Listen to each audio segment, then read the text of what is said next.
Okay, this really may be a first. The word shitter has now been entered into the congressional record.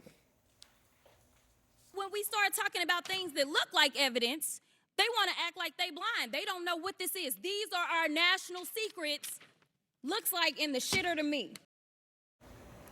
That was Democratic Congresswoman Jasmine Crockett putting her Republican colleagues on blast during an impeachment hearing against President Biden, accusing them of willfully ignoring Donald Trump's mishandling of classified documents. And that Congresswoman is here with us now. That was quite a moment. I don't know if that went exactly as you planned, but why did you go there? Okay, so let me break this down. To be clear, Nancy Mace continued to cuss in this hearing. And my attitude is I will match your energy or exceed it.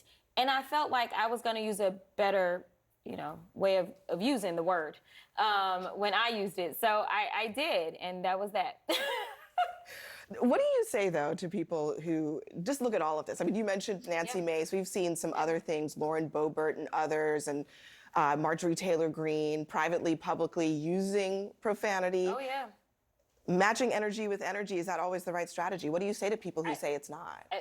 I say that they don't understand what's going on in Congress and they don't understand what's going on in our country. Right now, I think historically, and I applaud those that have come before me, Democrats have always wanted to be the ones to say, this is how we are supposed to conduct ourselves. And they think that just by maintaining that type of decorum, that MAGAs and others will respond and do the same, but they don't. And so sometimes you got to make sure that they know that you can bring it as well as push back.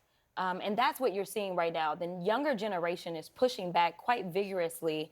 And I think a lot of the American people, not just young people, but I've got constituencies of all ages, and they tell me, thank you so much, because they're tired of us kind of sitting back quietly. And this is a very emotional thing. In that moment, I was very emotional for a lot of reasons. Number one, as an attorney, it was an affront to me that we are going through this sham impeachment where there is no evidence, and you didn't even try to bring one witness that could bring any evidence. There was no fact witnesses. On top of the fact that right now our government is about to shut down. The one thing we are supposed to be able to do is pass a budget, and they weren't doing that. Do you think that we will see more of these impeachment hearings? Your colleague Jamie Raskin seemed to suggest that perhaps we won't, because this one really didn't go the way Republicans planned. If they know what's good for them, they will let it go. I mean, listen, we have an all-star cast. You saw that clip. I was surprised that my clip was a clip that ended up going viral. Every single member on the House Democratic side was extra strong. And so, most people can't sit around and watch hearings all day. They're working and trying to make sure that they can keep a roof over their heads. But if they know what's good for them, this hearing didn't go well. It's a bad day for the Republicans when even Fox News can't spin it.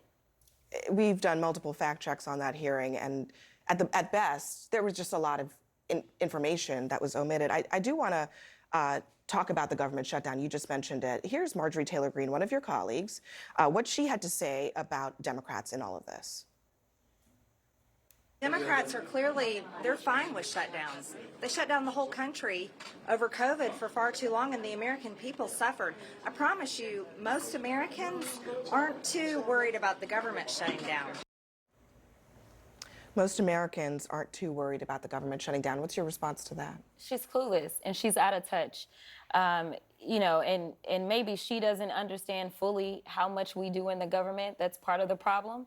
And so she doesn't recognize, number one, in talking to, I come from a district that has a ton of aviation. Air traffic controllers were the ones that saved us last time. And honestly, I'm hoping that they save us again and save us a little bit quicker.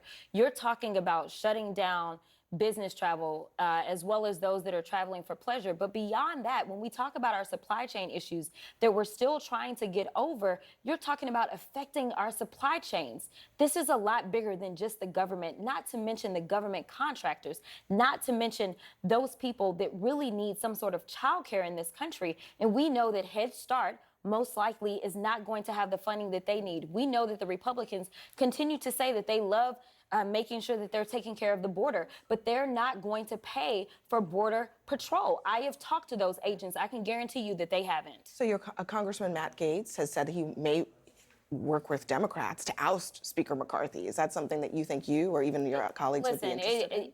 You know, McCarthy needs to grow a spine.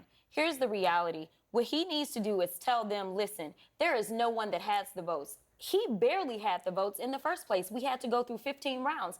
There is no one else that has the votes. So either it's McCarthy, or as far as I'm concerned, we can go ahead and bring on Hakeem Jeffries, who is a real leader, who definitely has his delegation together.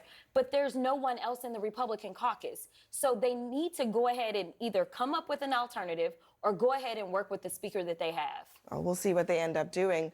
24 hours until a government shutdown. Congresswoman Jasmine Crockett, thank you very much for being with us. Thank you so much.